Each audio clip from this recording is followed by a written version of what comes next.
welcome. It is Friday, 12 February 2021. Let's just see if everything is working, because, sometimes it's not. We're going to be talking about API endpoints today.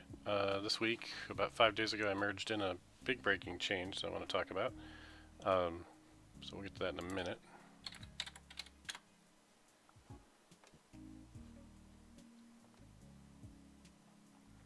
Theoretically, I'm streaming, so why am I not showing up on my own channel?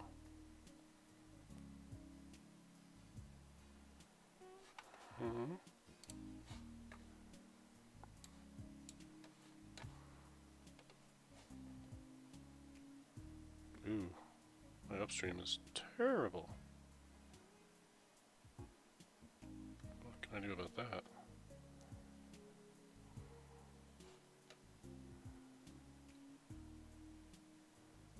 My upstream is at 0 kilobytes per second.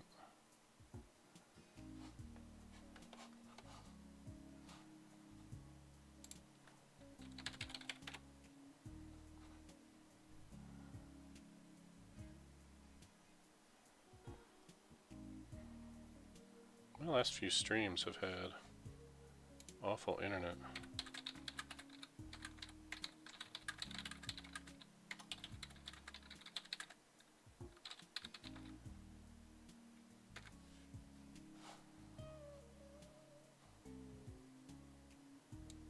See if I can fix this real quick.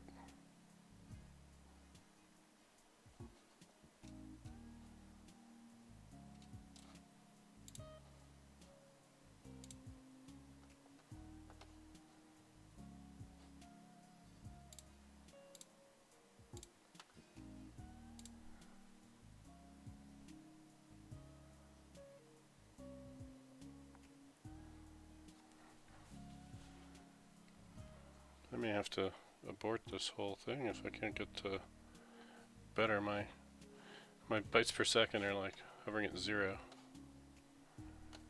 which is not probably very good.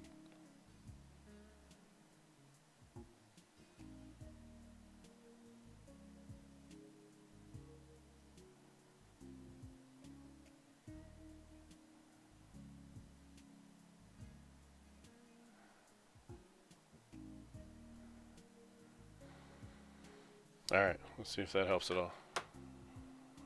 There we go. Maybe? Alright, trying to get my stream to work, and it's been awfully slow. It looks a little better.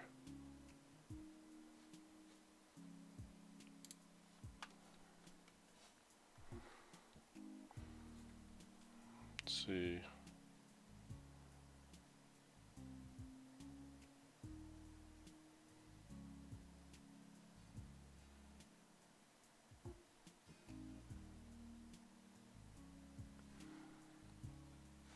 Hey, Ardalis is now live. Now it is fine. Alright, cool.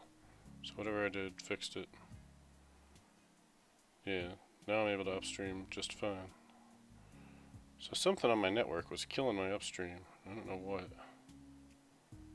But I managed to prioritize my PC, and that seems to have done it. Probably nuking somebody else in the house that's trying to do something.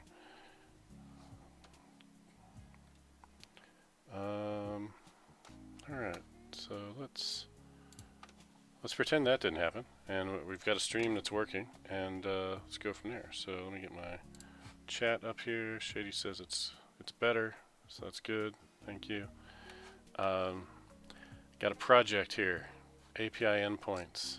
If you're tuning in for the first time and didn't know what that was, basically it's an idea of you got MVC controllers that you use for your APIs, and they probably get bigger than they should. They probably don't follow single responsibility principle. They're probably not very cohesive. You probably have a bunch of dependencies you inject into the constructor, and most actions only use 1 or 2 of them.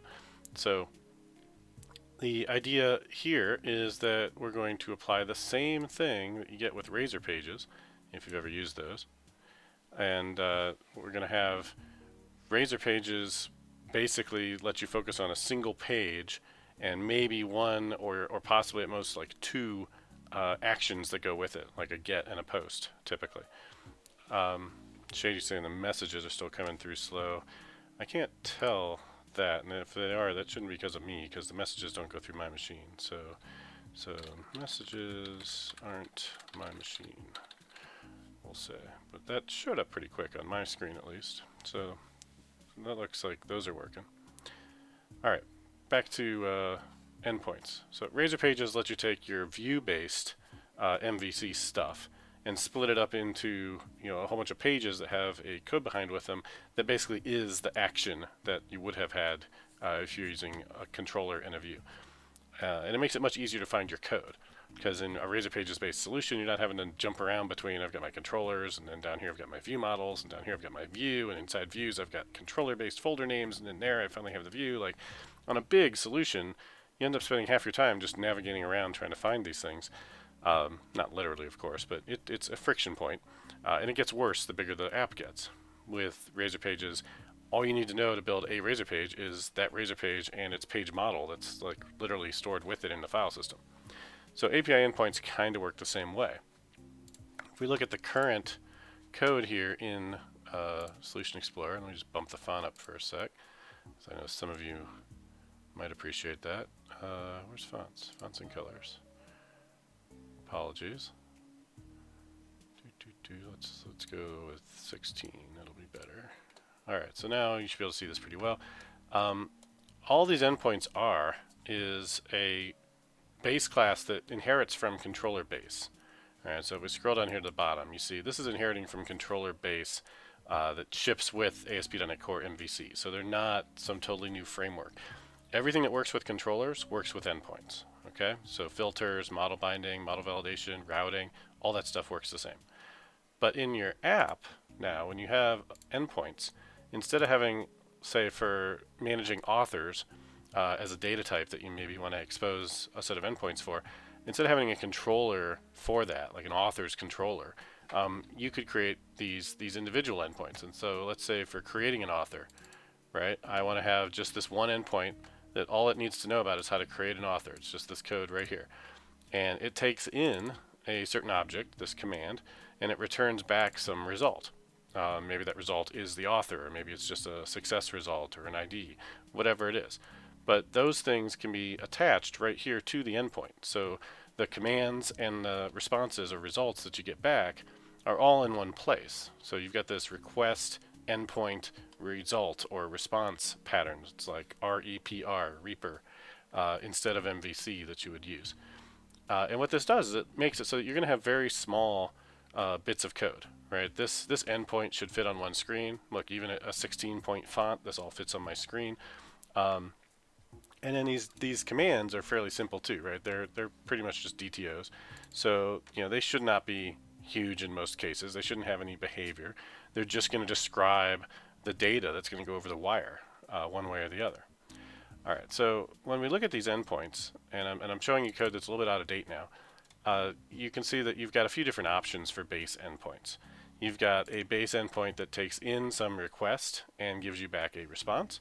And then you've got one that just gives you back a response, right? This is because you might have get or list type endpoints where you're giving it a get request and you don't give it any parameters. Like get authors, right? And it's just going to return all the authors. So if we look at this list endpoint, this should be an example where it just inherits from this base async endpoint and it just returns, some task of action result in this case.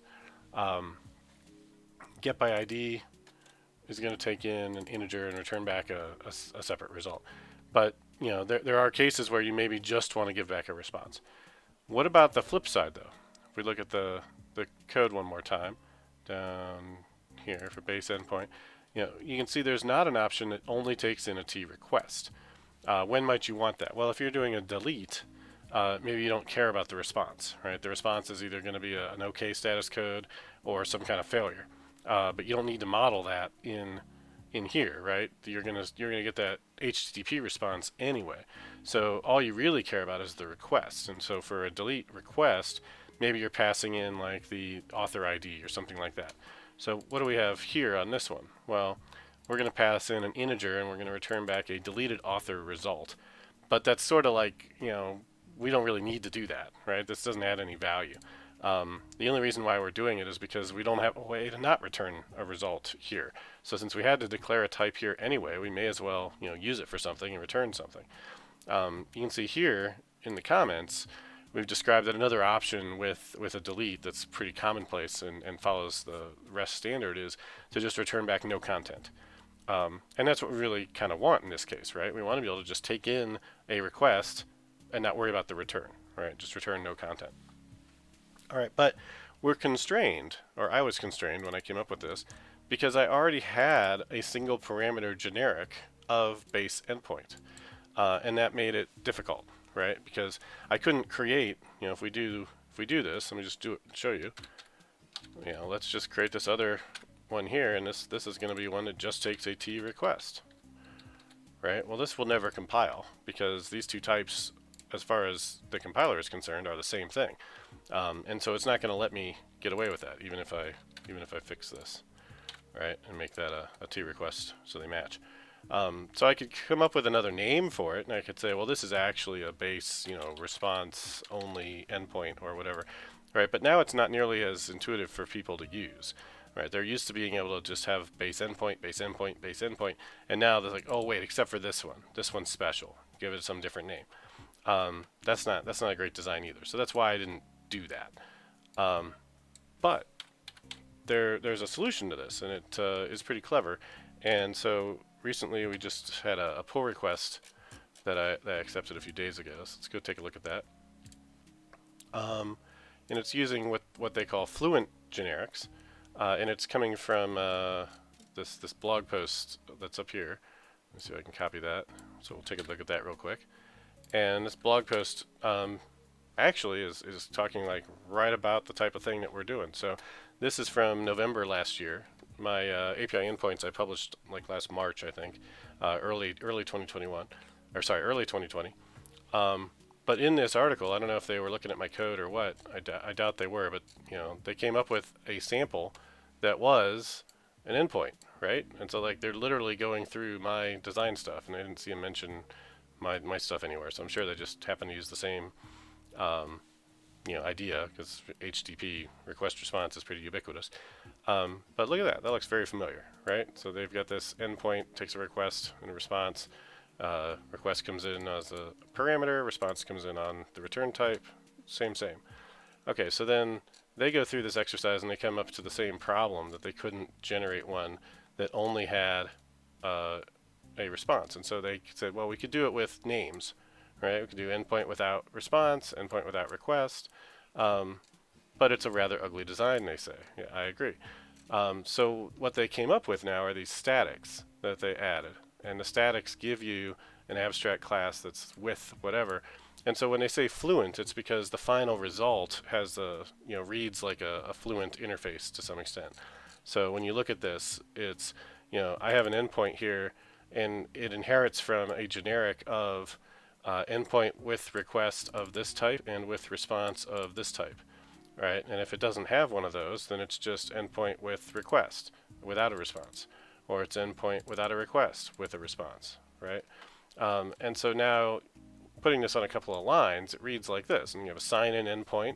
It says it has a request of sign-in request, response of sign-in response. It's very clear how this thing is structured and what it's doing.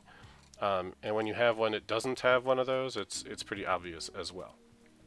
So let me go ahead and get latest here and see what that looks like. Because theoretically it's all been merged in, and I looked at it in GitHub, but I haven't looked at it locally. So I'll be checking it out along with the rest of you. And probably my code analyzers might have to change, I'm not sure. We'll see if all I got fixed up. Let's see, so there's this, base async endpoints, and I don't know if he did base endpoint, maybe he only did the async ones, because these look the same. So maybe that'll be future work that I need to do.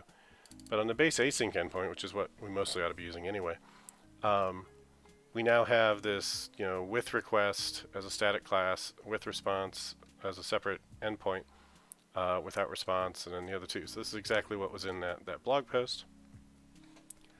And if we look at how that's been implemented here, now we can say, and I liked how it was with multi-line, so let's see what that looks like. There and there, we can say, look, now we have create base async endpoint with this, with that. Not sure why that's plural. Let me check that out. Good implementation endpoint. It's really an endpoint, right? I think it should be. I think it should look like it's singular, even though this class is like stuff for multiple.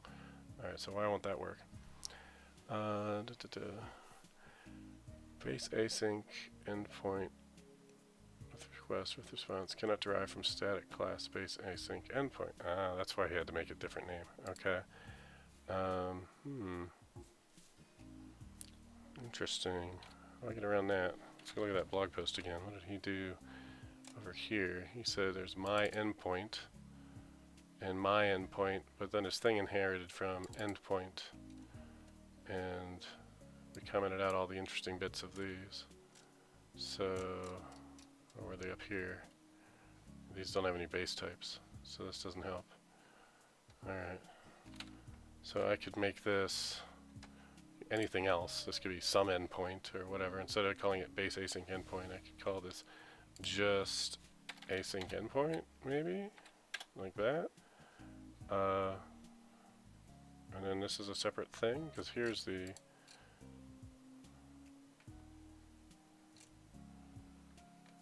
actual base async endpoint. I want to keep that. I want these to inherit from that. Yeah, I don't know. Let's leave it as plural for now, but I really don't like that. So that should be fine. All right, so there's what create looks like. Base async endpoints. It's going to bother me. And then this one's the same. We'll give this one multi-line so it's easier to see. But the delete really could be without response. So let's play with that. Let's see what that looks like. So this is without response, like that. And now this thing should probably just return a task of action result, I'm guessing. Like that. And then this all compiles. And then here where I said do it that way, let's just do it that way. So let's go here, so return code content, get rid of that, and we'll just leave this note here. Okay, so if it works, we just return no content. Thanks for the follow. Sorry again for the bandwidth troubles. Why is this not working? Control dot. What's up, Visual Studio? It doesn't help that I'm using the preview version of Visual Studio. Occasionally it's buggy. I just want to get rid of that. And control dot is supposed to clean up my using statements, but I guess it didn't have any gray things, so that's why it's not triggering. Alright, so back over here, this deleted author result, I don't need, but also I could change that to be the request. Alright, so this is with request of int, but int is not very telling about what that's supposed to be. So if I wanted to, I could make that be the actual delete author request. So let's do that. So let's say this is of type delete author request, and make this a delete author request. Just do a minor refactor here, and then this will just be request.id and request.id. I could call it author ID, but I'm going to leave it just like that. This will be delete author request, delete, and we'll call it just ID, so the model binding doesn't change. And so the cool thing about this is that this ID right here should get mapped, if everything works properly, to this right here. And so we can build that, and that's good. And then down here under tests, if I was good, I would have tests for my sample, but apparently I don't. It's going to run my test for delete, that does not exist. So I doubt that my tests are going to be helping me much at this point, especially since I can't build. Let's go. Ah, I do have a test. Where is this test at? Oh, it's way up here. Okay, I put it up in the sample. Okay, good. I thought I remembered writing tests for these. Yeah, so this no longer is going to deserialize into that. What is it going to do? It's going to be a no response, so I don't really care about the result, do I? I just want to make sure I got a success status code. That's it. Maybe I would do a request for authors here and verify it's not there anymore, which I'm already doing. So I think these two lines can just disappear. Right, now my test is just call delete, verify response, and go from there. Can't do these assertions anymore, but the list result will tell me if it worked. So let's run this test, see if it works. See if we can build. Build success. Wait for it.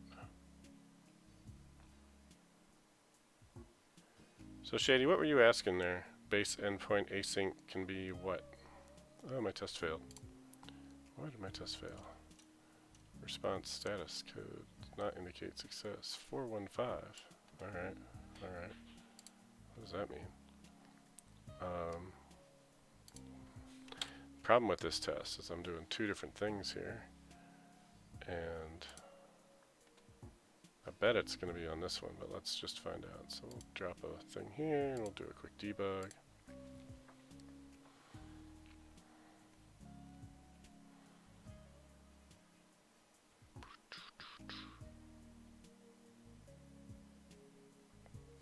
Alright, what happened here?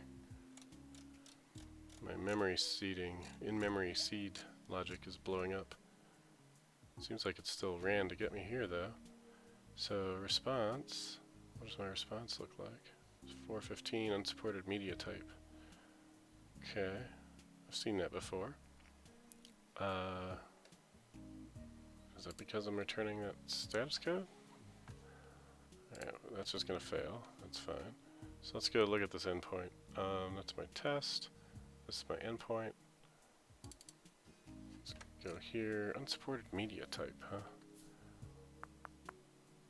It's got to be something to do with how I change this. Let's just see if we can breakpoint on that. And we'll test it again. Debug. Because it could also be that it's not hitting the endpoint I think it is, which would be bad. So we'll know in a second if it's actually hitting it. Look at that. We didn't even hit our endpoint. Okay, so why is it not hitting that endpoint now? That is interesting. So we get in here and nothing even hits this. So we got an HTTP delete looking for /author/ID, but then I didn't put ID in here. I made it request. That's the problem. So I needed to make that. Is that the problem? If I tell it that this is from route, then it will give it the hint that it needs. Maybe? We'll see. Rename it to base endpoint async instead of base async endpoints. I could see that. That would work, potentially. I still got to solve the problem for a base endpoint, which isn't async. And I got to get this test to pass. But I'll think about that when I come back to it. Alright, let's just run it without debugging. See if that was it. Hey, that was it. Look at that. Alright, I love it when things work out. So the problem there was it didn't know that that ID in the route was supposed to go with this request that I gave it, because the names didn't match, right? So this ID, if this ID had said request, it would have worked. But I want to keep that to be the ID, so it's more clear to people reading it. So model binding will do its thing. It binds this ID to this ID, and you saw the test works and everything worked. Alright, so that's all good stuff. Let me finish going through here and just cleaning up what these things look like. Not the tests, but the actual endpoints. So we're just going to put in a few carriage returns and then get ready to commit this. And we're going to deploy this to NuGet as a new version. This is definitely a breaking change. In the meantime, we're also going to take a look at the other. I want to get this name right before I deploy it to NuGet, because I don't want people to have to change their code twice because I changed my mind on the name. So we got to think about that too. Alright, so that's all my samples. Those are all done. Let's make sure all tests pass.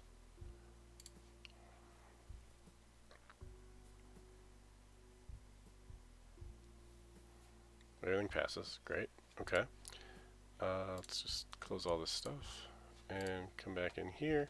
And let's look at base async endpoint and think about these name again. So Shady's suggesting base endpoint async instead of base async endpoint. And I could get behind that because normally async is a suffix anyway. So you could say base endpoint async and that should do the trick, right? And I can control dot that and say rename everywhere and it should work. I can rebuild and everything still works, and we can run our tests, and I'm guessing those will still work.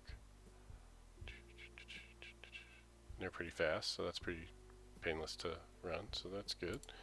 Okay, I like that. But what do we do about this guy? So we get this base endpoint, and it only has two options, request response or response. Same issue as the other one. So the task, I think, is to do the same thing that we did over here.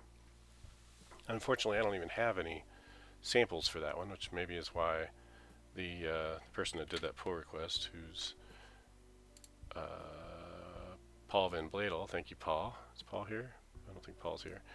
Or Bladel, I'm not sure how to say it. But thank you for doing this pull request. But we didn't do the other one, base endpoint. And so now I've got to figure out how to do that one. It should just be look at this one, and that's the same, and then make it so there are these other nested static classes that wrap these classes here, and these things just are not going to be async, they're going to be handle. So I just need to take this whole big thing here and copy it over here, and then we're going to find out that Shady's suggestion for naming is not going to work with just base endpoint, because I can't just do, for now let's do base endpoints to use the thing that he was doing before, and he's going to say with request, and then this is going to be with response, and then this is going to be base endpoint there, and then this needs to not be a task anymore because it's not async, which means it's just a handle method. And I don't think it needs a cancellation token, does it? Alright, so it just looks like that. But does it get a...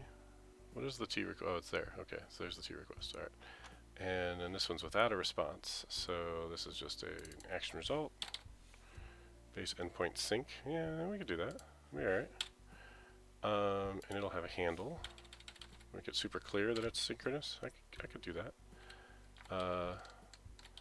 We just keep Shady around for names. And that's that, right? Without request, that response, base endpoint here. Get rid of task.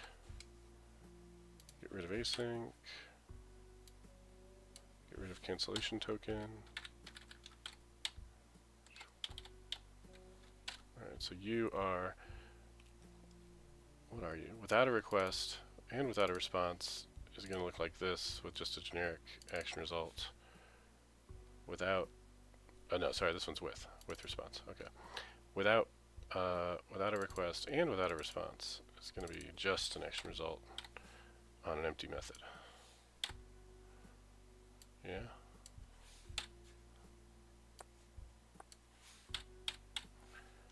Alright, that looks right. There's no red squiggles. So if we like that base endpoint sync to go along with async, that's probably okay.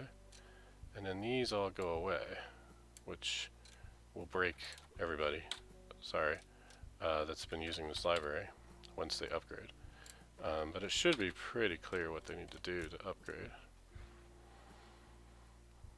Assuming that the README is good, which I think it was. That was in the PR, so let's go look at the README.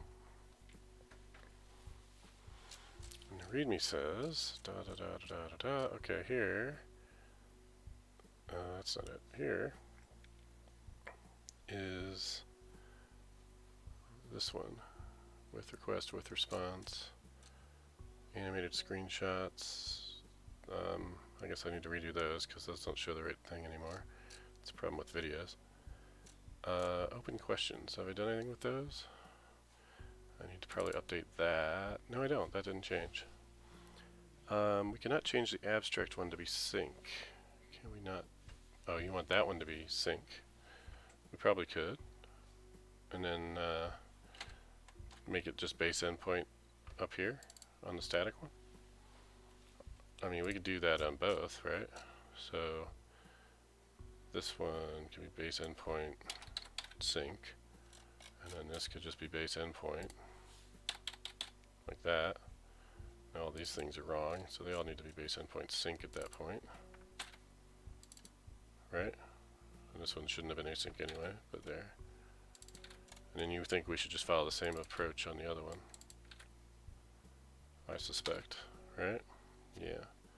So then over here, this one, now it's got two classes in it, so which name we use is kind of arbitrary, but this one works, so we can keep that one. This one up here, we can say this is base async. I think I like async in the front better for the one that people see there. And that means all those other ones become base endpoint sync.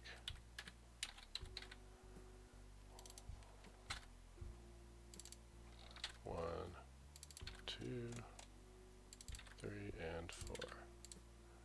Okay, so we can do that, and then we can build, and things are broken. There. Interesting. Why is that in all those places? Why did we put them on all those places? These ones aren't showing up as duplicate. But this one is. Base endpoint sync, base endpoint sync.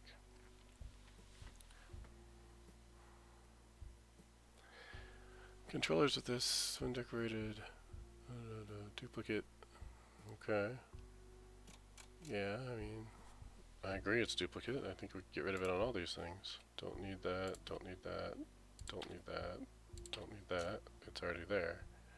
So now why are you not happy?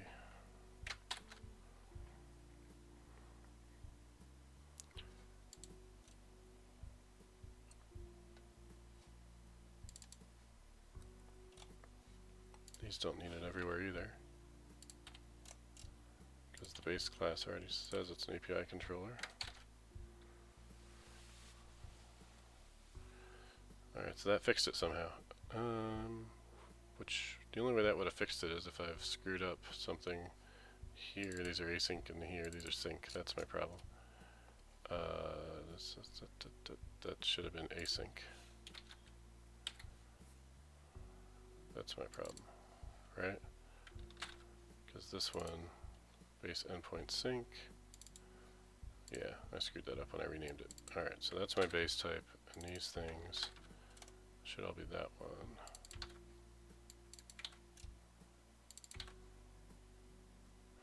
Finally! Everybody watching's like, man, this guy doesn't know how to code at all. Why are we watching him? Alright, these now became base async endpoint. And that's it. So we just need to copy that everywhere. So, ta-da.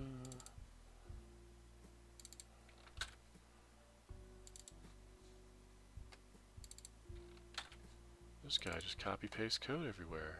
I thought that was bad.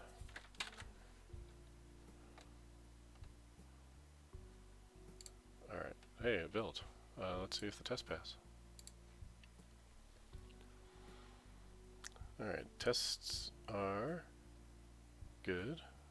Api Endpoints, those are functional tests. What about the, okay, the analyzers still work. I'm really surprised the analyzers work, because these are totally not what we have anymore. I feel like they're analyzing this and not what we have now, so that'll be a challenge. I need to fix those later. So I'm going to put, I'm going to have to add an issue for that, because I'm not going to do that right this second. But I suspect the analyzers are no longer working. So let's just say we're going to verify the analyzers and fix those. So issue, I don't seem to have that already. New issue, oh, hold on. What is this? Less coupled with API endpoints. That sounds like what we're talking about. Nope, that's not what we're talking about. Alright, I remember that issue.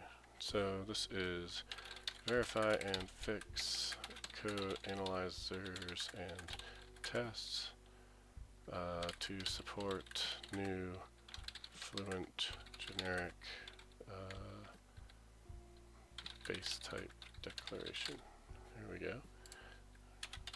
Current tests all use the old types. Need to update them to use new fluent generic declarations, and then make them pass if they don't, which they probably don't. Submit. Oh, that would be a good first issue for somebody that wants to help. Alright, let's do that. Okay, that's it. So now, what's next? Let's do a push up to master. And while we're at it, we should probably rename the base on this to use GitHub's new standard of calling everything main. But we'll do that another time. So let's just go in here. And what did we do? We updated formatting, we renamed base types, and we implemented fluent generic for base endpoint. It was already done for base async endpoint, so commit those, and we'll push those up. And that will trigger a build, but not a deploy, because the actual where is it? Source. The actual version didn't change yet, so now we need to change this version. Just compare what's out there and make sure that it's the right one. So I thought I saw it the other day. I thought it was 3. I'm wondering. No, good. Okay, I was wondering how it could be 3 if this thing still says it's 2. So 43,000 people have downloaded this thing in the last 6 months. That's pretty good. Or at least it's been downloaded that many times. Probably not that many different people. It's really just me. I just downloaded a lot. Alright, so let's make this 3.0.0 because this is a big change. And none of this needs to change. This is all good. So we just need release notes. Release notes say to use new fluent generic declaration approach. See README for details. Right. Okay, let's save that, and then let me go look at the README, which I'll just edit on GitHub. Make sure that looks good before I push that, so that the README is there when that gets published. So that's all good. Getting started. Common endpoints, Swagger. None of this changes. So that's all good. That's async. Okay, so now this is referencing my author endpoint list sample. Author endpoint list now looks like this. So how much of that are we pulling in? That's the whole file? That's the whole file. Using statements? No. Nosing statements. Namespace? No namespace. So just the class. So copy that, and let's go edit this thing here. And somewhere down here there's a code block with this listing right there. And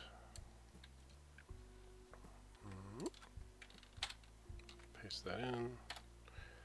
I think it'll let me do Shift Tab to pull the indentation. I think GitHub does that now. Yes. How nice. What's it going to do now, though? Too much? Too much. I knew it was going to be too much. Alright, fine. Let's just get rid of that. And we'll say that looks close enough. Alright, so let's commit that. Version on NuGet. Yep, working on that. I see Shady's comment. Alright, so what else do we have here? Anybody want to see how to do this? This is always fun. I can make an animated screenshot for this thing. What's the dimensions on this? It's about, I don't know, it's max width of 50. There it is. There. 1011 by 517. That is huge. Is it much smaller if I resize? Let's see on my phone. This looks horrible. Oh, yeah, it does resize. Totally illegible now. Okay. Let's go back to full. And sure, let's try and record that. So I think I put this on GitHub user content. Yeah. So what I'm going to do, the trick I do for putting images up in GitHub is I usually have an issue called images or something like that. I don't have one. Huh, wonder where I put it. Or I just didn't search for the right thing. Let's see. So get rid of that and just search for image. Add image for repo. Huh, there it is. Just didn't call it images. So there's that. So I'll just add this one here. So we're going to make a quick movie. And we're going to take this. And that's really what I want to show. And so let's get rid of this, and get rid of this, get rid of even that, and let's make this a little smaller so we can make our little movie not be too huge. There we can see the solution name, and we don't need any of that. And we do want to commit what we have, right? What did I change? Get Ardalis. Oh, that's the NuGet I'm working on. Okay, that's fine. I guess that's the only check mark I saw. All right. So then, what does it do now? Let's go back and look at it one last second. In here, go here. So there's a tool that I use to make animated GIFs that's kind of nice. I can never remember the name of. All right. So we come in here, we look at create, we scroll down, we show this handle method, and then we get that result, and we say, hey, look, the result's over here. And there's the command. And look, there's the result. And then we do the same with each one of those. And we open up the tree and close it. And then we say, that's it, and it loops. Right? Yeah, okay, good enough. So we're just going to go look at each endpoint, and we'll look at the code for the create one. All right. All right, get rid of this. So the tool I use is called LiceCap, which is a horrible name, but L-I-C-E-C-A-P, LiceCap. And it lets you do this really easily. And maybe the reason that I didn't put it into GitHub is because it actually gives you a file. It doesn't give you an image on your clipboard like a lot of things do. But here's what it looks like. And you can see kind of the size of it, and you can kind of put it into or around whatever thing you're trying to do. You can set your FPS, your frame rate for it. So there's my window that I'm going to record. And FPS of 8 is probably fine. Until I hit record. And it says, where should we put this? And we'll put it in API-endpoints, which I already have one of, and we'll say 2. Hey Ardalis, about to put some of your code in production for my country's utility provider. Ooh, alright. We're going to knock the power out of somebody. Good luck, 4-bits.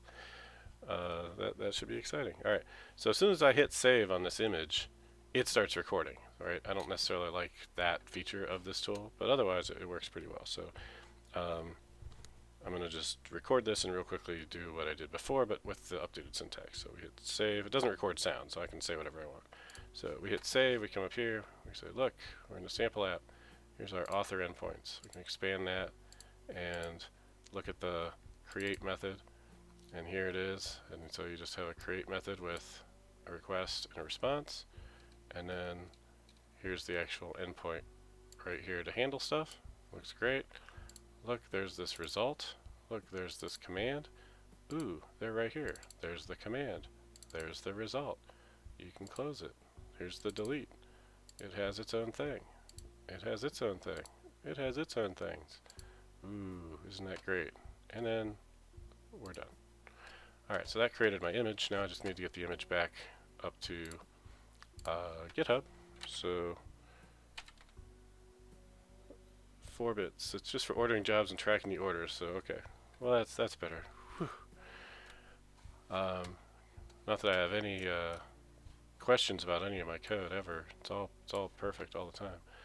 All right, go to issues. Let's go find that image one. Add an image for the repo. And let's see if we can upload this thing I just did. So here, I want to what? I want to upload an image. Which one of these little symbols means upload an image? Is that even a thing? Seriously, there's no way to upload an image? What if I just copy paste the GIF from my file system, which I no longer can find?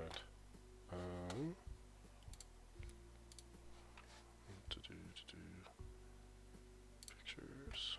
There it is. Control C and Control V. No?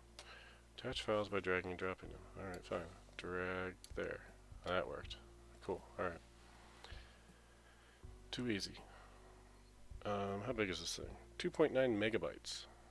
Fairly big. But it was a fairly high-res animated GIF. Alright, so now that we have this, we can copy that and just comment that to throw it in there. But we go back to the README.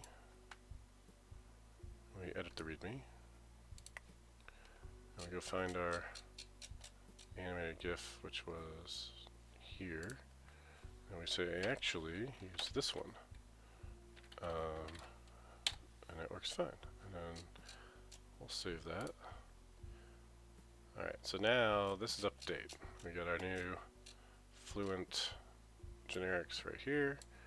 We got our screenshot that goes and hits that.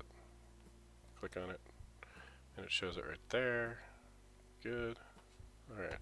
So now we're ready to actually deploy this thing. So we're going to go back to our project file and verify this looks good. Verify nothing else here needs to change. I don't think so. So we're just going to push it. So update NuGet package version. Boom. Alright, I know we just watched the build and it's time for Ask Me Anything. Yeah, everybody's telling me I could have dragged and dropped. Thank you. I figured that out eventually. I'm slow. But yeah, if there's any questions anyone has for me, like how don't I know how to drag and drop files into GitHub issues, let me know.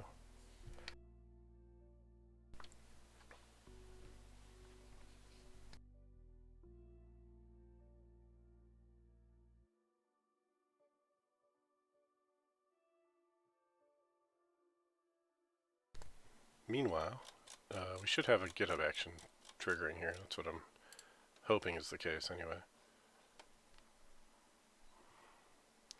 Alright, what didn't go right? That was created locally. Did I not push it? I thought I pushed it. Unable to push. Oh, that's right, because, you know, I just updated the README. Pull, then push. Now we'll see an action kickoff.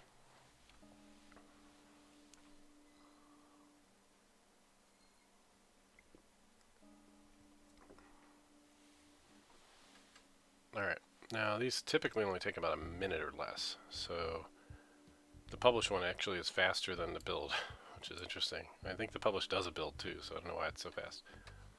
Publish API endpoints, that's this one.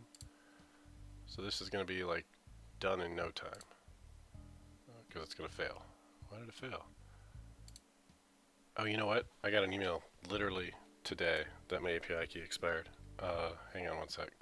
So I got to go over here to settings and secrets. There's a NuGet API key, which I need to update. So I'm going to go over here in a different window that you can't see. I'm going to go to NuGet. I'm going to sign in.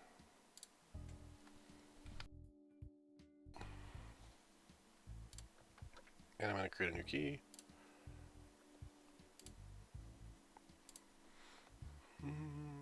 Create API key called that one. Expires in 365 days. Can push packages for these packages.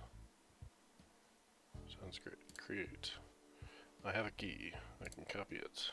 Now I can come in here, I can update this key, and go over here and paste it in and update the secret. And now you guys can't see it, but it's there. I can go back to actions. And let's see, did that actually tell me the problem was my key? It should have. API key is invalid or expired. Alright, good. Things are working as expected. So now I just have to figure out how to push this thing again, which could just be touch the README, but I gotta be careful what this thing is looking at, because it's only looking at this source. So I gotta touch something under there, or rerun the job in the top right. Yeah, that wasn't always there. Thank you though. But yeah, now that's there, so let's just do that. Thanks, Justin. That is an easier way to do it. So, and I'm actually looking at the chat quick enough to see it before I go do it the hard way.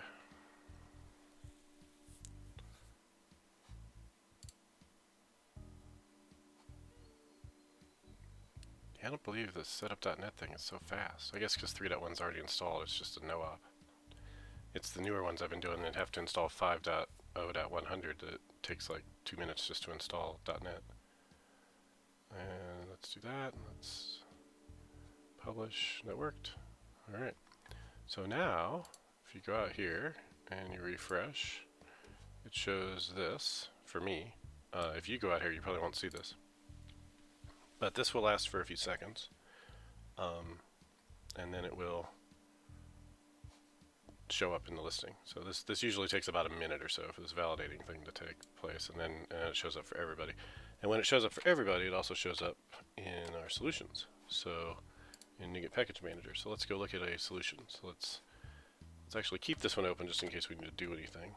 I'm going to go find my clean architecture template and take a look at that one because I know it's using this.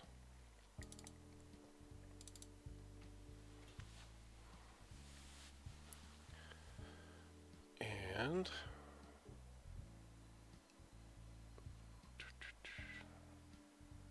there it is. Go away. I let my end-depend thing expire and it bugs me with that every time. Alright, so the core doesn't have it, but the web project does, I believe. Let's go find out. Somewhere in this template, which apparently I've got pending changes for. What do? Interesting. I messed around with all this stuff. I might have to stash that. What am I doing here?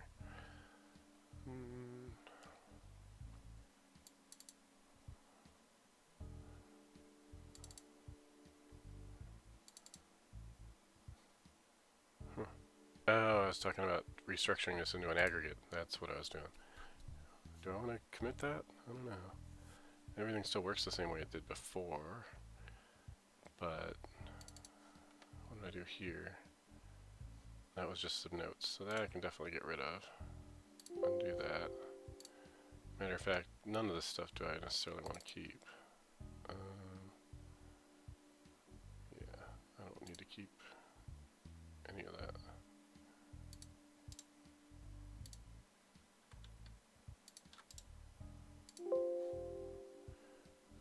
think I need this new spec change. I'm not using new spec when I'm publishing this thing. If I end up needing it, I'll just do it again. Alright, so we're back here clean. Let's make sure I've got the latest. I don't need, I just told you no, I don't want this. Go away. Delete, I guess. Alright, let me get latest. Yeah, eShop on web also, and some other projects that we've got that aren't necessarily public will need updated too, because I'm using this all over the place. Alright, so I'm up to date, no changes. Now, let's see what NuGet's saying if we refresh. It's listed, which means you guys can all get to it now. And so can I. So if we come in here and we go to web, manage NuGet packages, this is what it's going to look like when you go to update this. Why won't you let me update it? Here. Alright, so update that.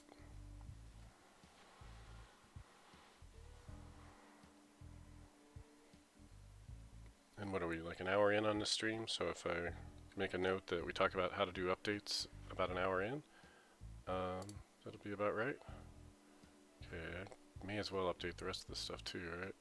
So these ones ought to be easy. Well, actually, I probably need to fix my compilers before it's going to let me do this. We'll see.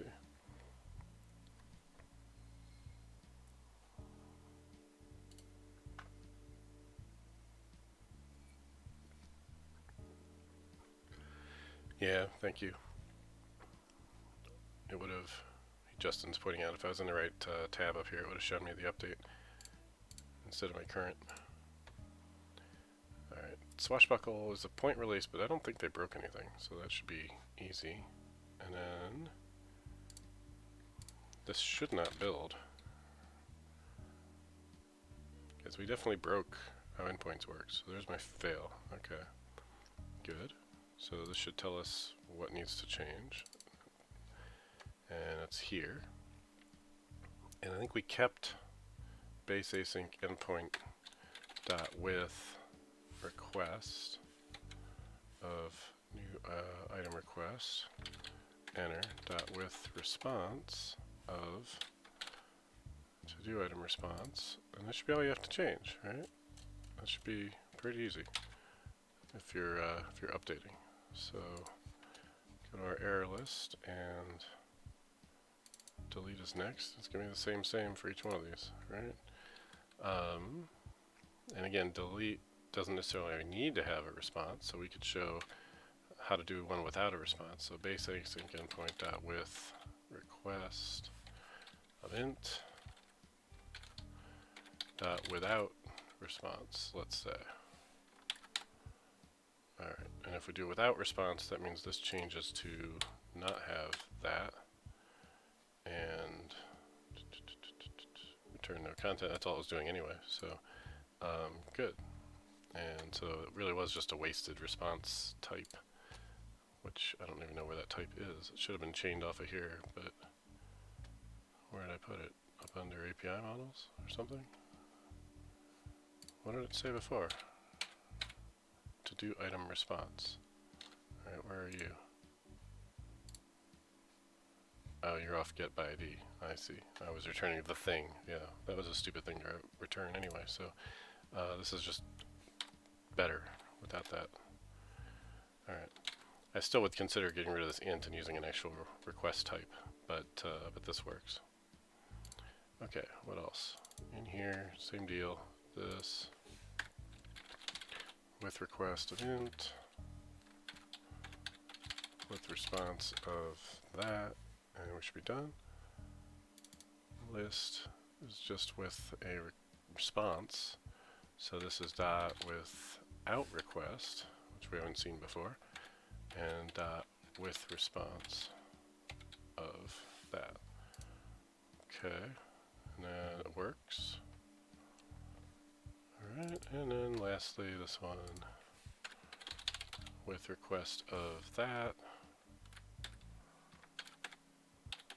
with response of the other. That's pretty painless to do that upgrade.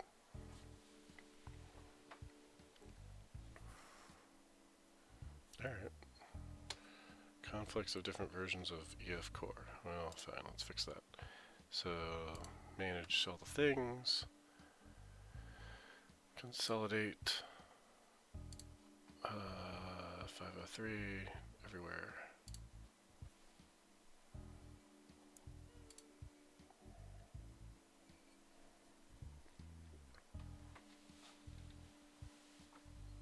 Alright, and there's some more updates, so we may as well take care of these too.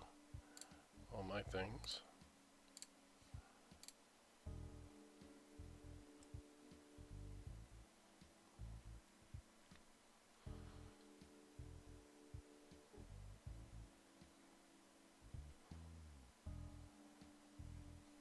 Wait for it. No packages found. Lie. Alright, here we go. Update that.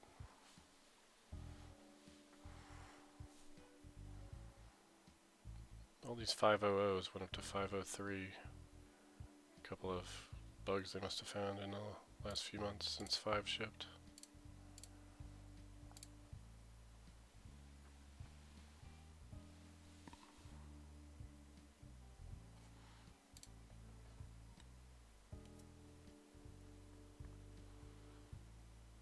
I never have luck if I say select all packages. It might work if I do it like a couple, 3 at a time, and I'll have no problems all the way through, but if I say select all packages, it blows up for some reason every time, when there's more than like 3 or 4. Maybe this would have been the time it would have worked. We'll never know. Alright. All the things are updated. Let's just commit this. I don't think I even need a pull request, but I should probably build it and run the test first if I'm not going to do a pull request.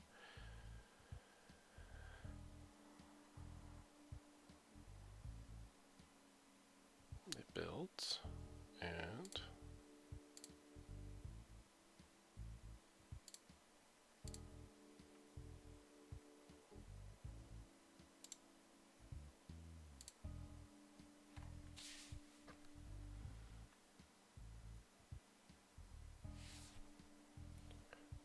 one test, 2 tests, all 3 tests, yes. Cool. Alright, let's do a commit. So, what did we do? We updated NuGet packages to latest, lastest, and we updated API endpoints to account for breaking changes. Good enough. Commit and push. And this thing's not a NuGet package, so it's just out there. Now there's a template that you can install, and I think I need to mess with that. Shady asked a minute ago, what will we do if there has not a request, but it has a response? That's fine. We have that already. We had one of these things did that. No request, but with response. That was list. So it looks like this. So no request with response. And here's what that looks like. So because it's async, it takes a cancellation token still, but otherwise this would just be empty. So that's the beauty of this approach, is that it supports without here, and it supports without here on either side. So it works. All right, let's look at eShop on web while we're at it. I haven't looked at that one in a few days or more. eShop on web.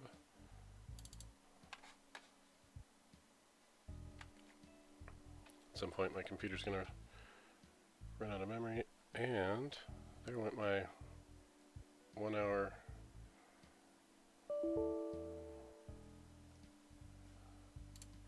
I had myself as priority device for 1 hour, and I see my stream bandwidth just drop to like nothing.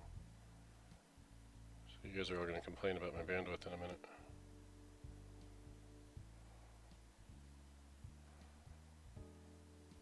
But now it should get better.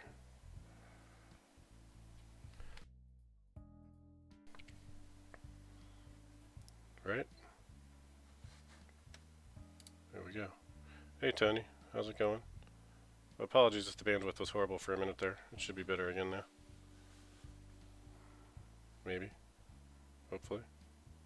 I don't know, it's still looking like crap. Oh well. I may need to call this pretty soon here, especially if the bandwidth is no longer working.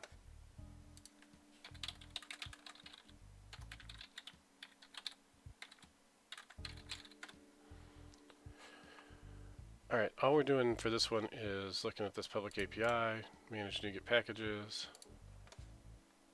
look at updates. We should see Ardalis API endpoints there. Let's do the update. And then we'll do a quick fix of the breaking code that we're going to see.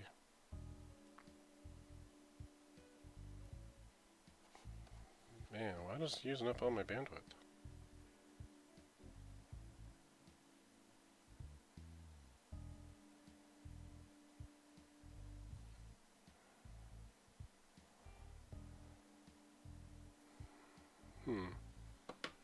Is it in the house? I think it might be something on my computer doing it.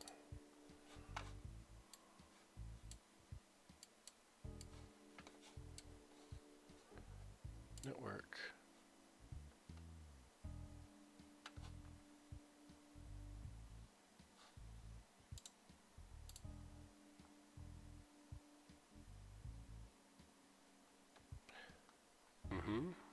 Yeah, I've got a backup that's trying to run. Let me see if I can cancel that.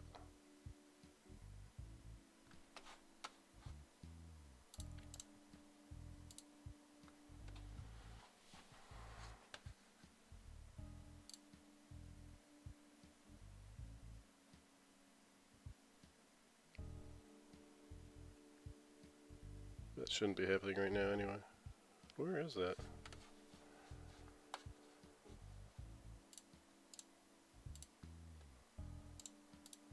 Just manually killing tasks. That never ends badly. But that should help my network.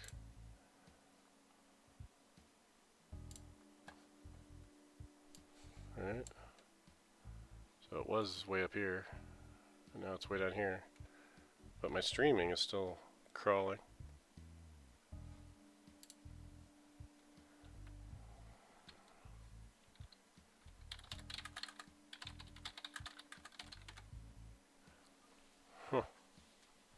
So now I should have lots of bandwidth available. I just killed all the things that were using it, and it's still being really slow according to OBS. OBS is showing a paltry 2000. It's all over the place. Usually I want about 4,000 kilobit per second for streaming, and it's like 1,500, 1,100. It's horrible.